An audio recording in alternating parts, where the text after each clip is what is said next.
Subscribe कीजिए हमारे channel को और बेल आइकन को दबाइए हमारी लेटेस्ट वीडियो सबसे पहले देखने के लिए। आज हम आपको ऑस्मोटिक प्रेशर यानी कि पराशरण दाब के बारे में बताएंगे। मान लेते हैं कि हमारे पास ये कोई एक पात्र है। मान लेते हैं हमारे पास ये कोई एक पात्र है और इस पात्र में बीच में एक हम सेमी परमेएबल मेम्ब्रेन यानी कि SPM अर्ध पारगम्य झिल्ली लगा देते हैं। जब हम इसमें अर्ध पारगम्य झिल्ली लगा देंगे तो एक तरफ शुद्ध विलायक का मतलब जल, शुद्ध विलायक का मतलब हो जाएगा जल, और दूसरी तरफ विलयन भर देंगे।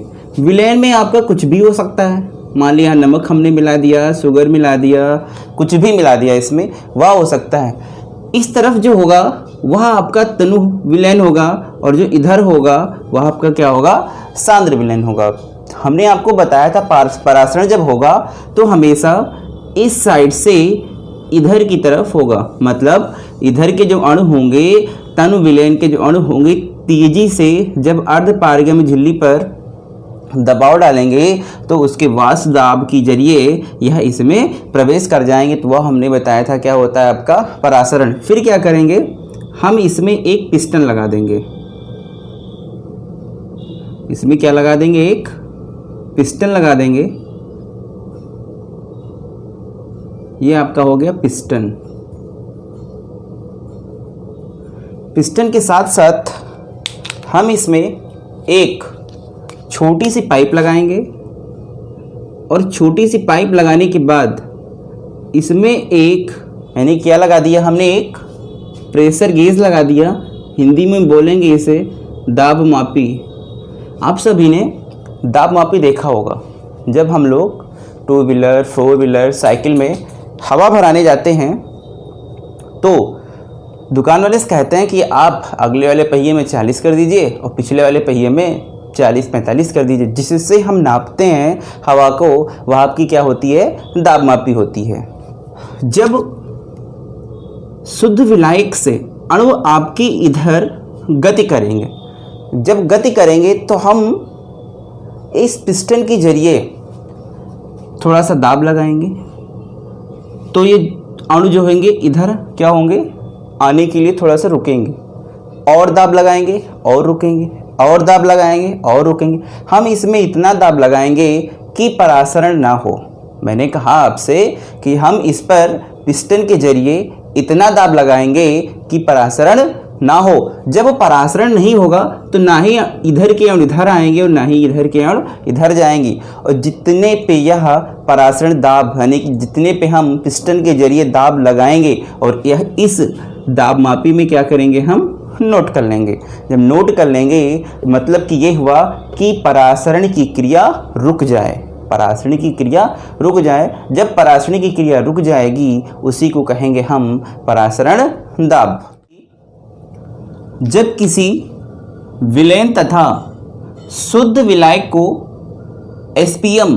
SPM का मतलब हमने आपको बताया था कि होता है अर्ध पारगम्य झिल्ली।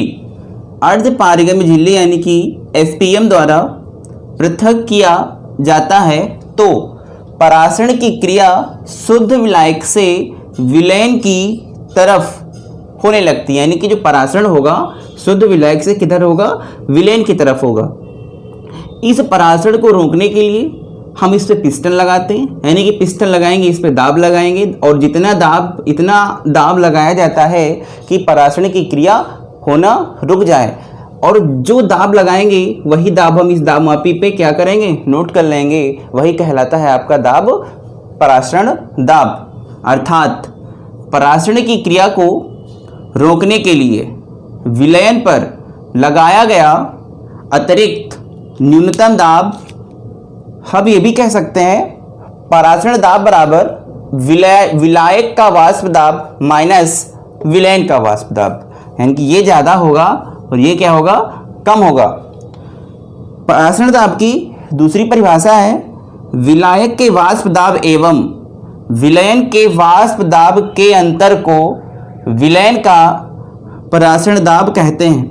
ये विलायक का वाष्प दाब हो गया, ये विलयन का वाष्प दाब हो गया, ये विलायक का वाष्प दाब हो गया, ये विलयन का वाष्प दाब हो गया। इन दोनों के अंतर को हम सभी परासरण दाब कहते हैं।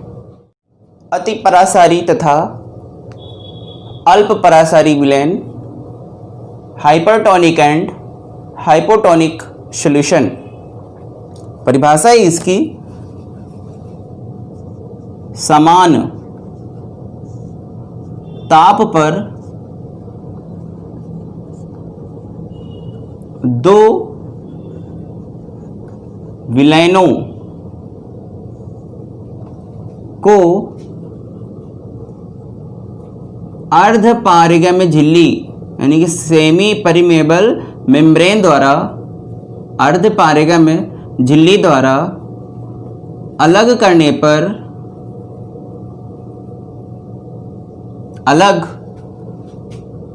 पर जिस विलयन का परासरण दाब, जिस विलयन का परासरण दाब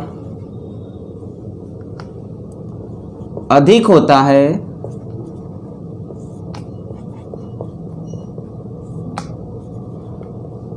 होता है उसे अति परासारी विलयन कहते हैं। उसे अति परासारी विलयन कहते हैं तथा जिस विलयन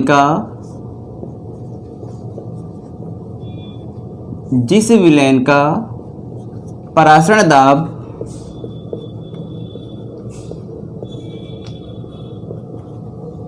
कम होता है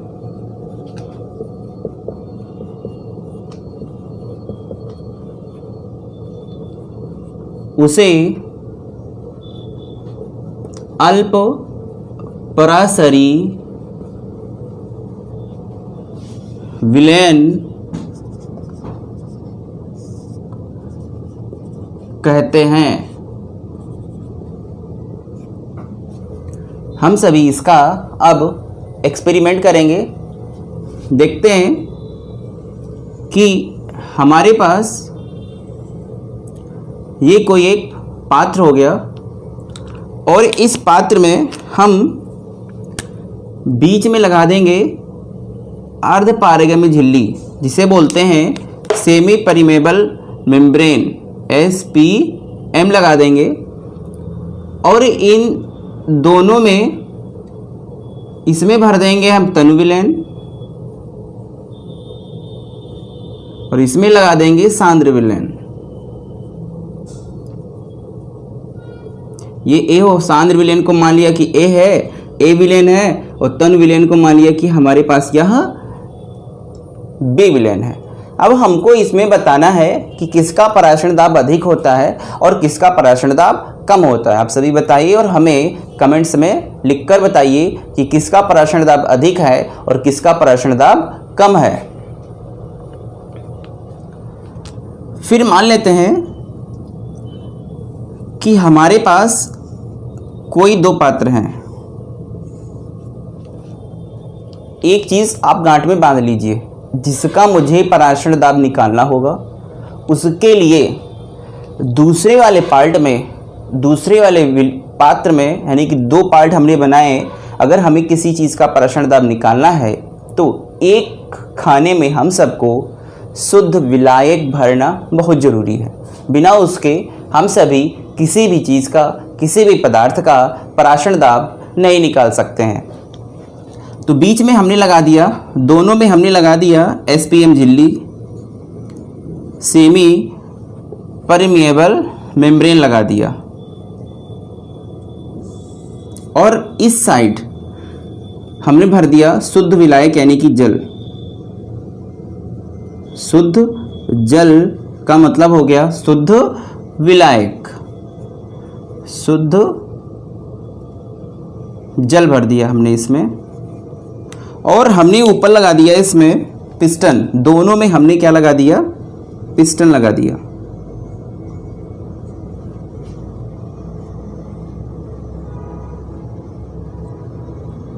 दोनों में हमने क्या लगा दिया, पिस्टन लगा दिया।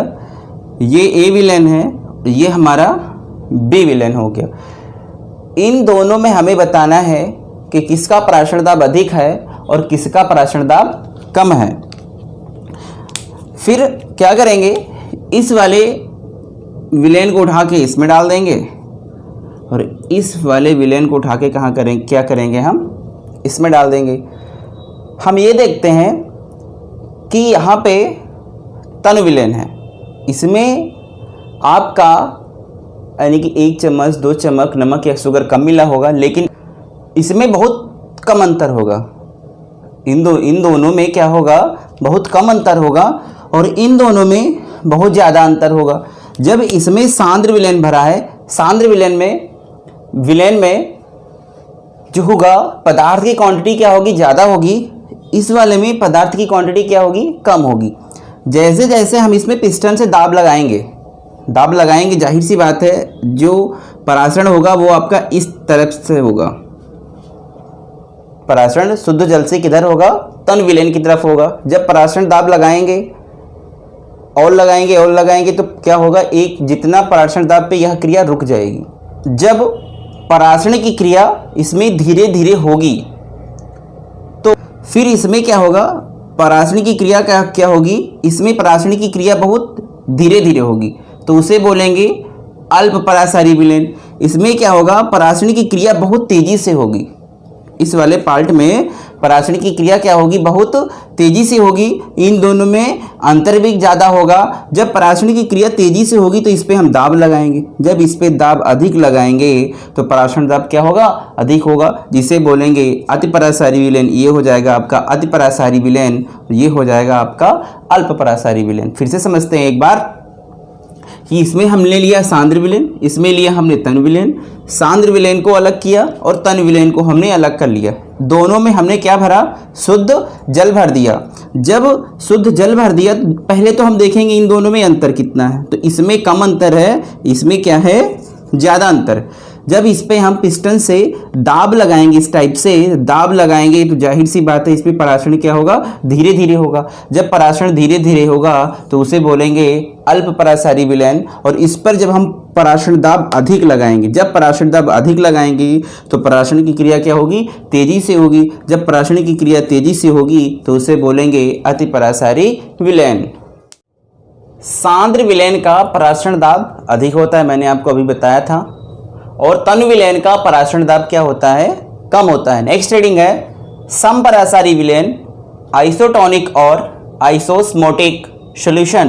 परिभाषा है इसकी, जब दो भिन्न भिन्न विलयनों जिनके परासरण दाब समान ताप पर समान होते हैं उसे क्या कहेंगे, समपरासारी विलेन कहते हैं। यानी कि भिन्न भिन्न जब दो विलेन होंगे, मानी कि एक विलेन ए हो गया, दूसरा विलेन बी हो गया, और समान जब टेम्परेचर होगा तो उस पर परासरण दाब क्या होगा, यानी का समान होगा, उसे कहेंगे समपरासारी विलेन।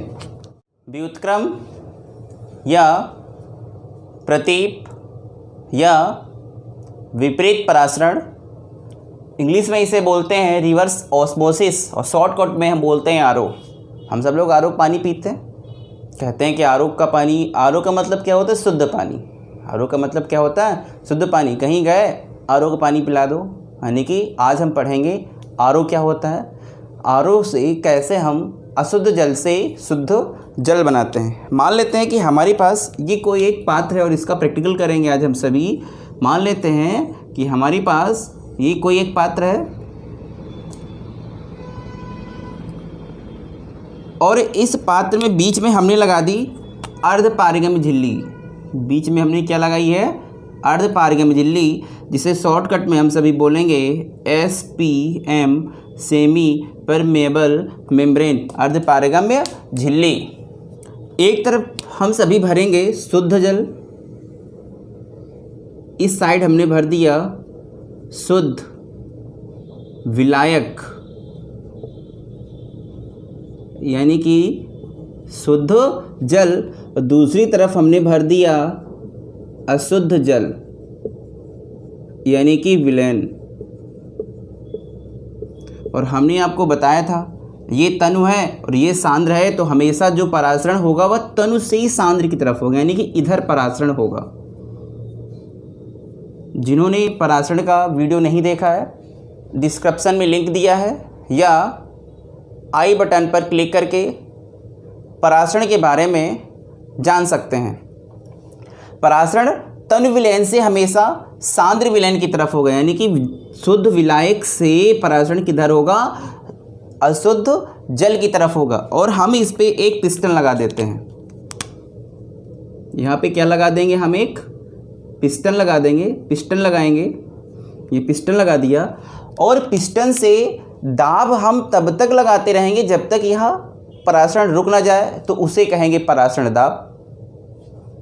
पिस्टन्स के जरिए से हम परासरण दाब इतना लगाएंगे कि जब तक आपका ये परासरण रुक ना जाए, उसे क्या कहेंगे, परासरण दाब। हमें यहाँ पर रुकना नहीं है, इसके आगे और भी प्रोसेस करनी है, फिर हम इस पे और प्रोसेस लगाएंगे, यानी कि इस पिस्टन पे हम और दाब लगाएंगे, इतना दाब लगाएंगे कि आपकी क्रिया रिवर्स होने लगे, यानी कि पहले इधर होती थी, अब किधर से किधर होगी, इधर से इधर होने लगेंगी। जब आपकी क्रिया अशुद्ध जल से अर्ध पारगम्य झिल्ली से बाहर शुद्ध विलायक की तरफ होने लगे, तो उसे कहेंगे हम व्युत्क्रम प्रतीप विपरीत परासरण या रिवर्स ऑस्मोसिस, और वह पूरी क्रिया कहलाएगी आपकी आरओ। यदि परासरण दाब से अधिक दाब विलयन पर लगाया जाता है, यह आपका विलयन है, इस पे क्या करेंगे, हम अधिक दाब लगाएंगे, इस पे दाब लगेगा ही नहीं, पिस्टन यहाँ लगा है, तो जाहिर सी बात है दाब कहाँ लगेगा, अशुद्ध जल। अशुद्ध जल का मतलब कहाँ दाब लगेगा, विलयन पे दाब लगेगा।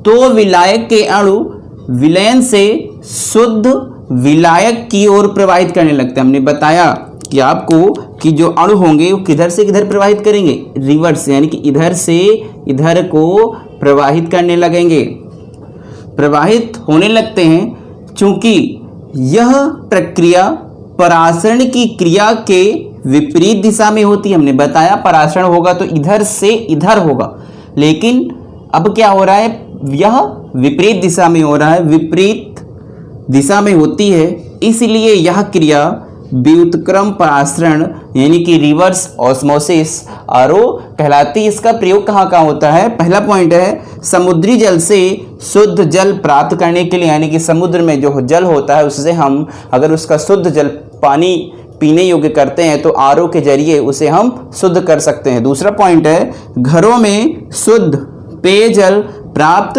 करने के लिए आजकल हम लोग घरों में भी आरओ लगवाते हैं, आरओ की मशीन लगवाते हैं, जिससे हम सभी शुद्ध जल प्राप्त कर सकते हैं। उम्मीद करते हैं कि आपको हमारा वीडियो पसंद आया होगा।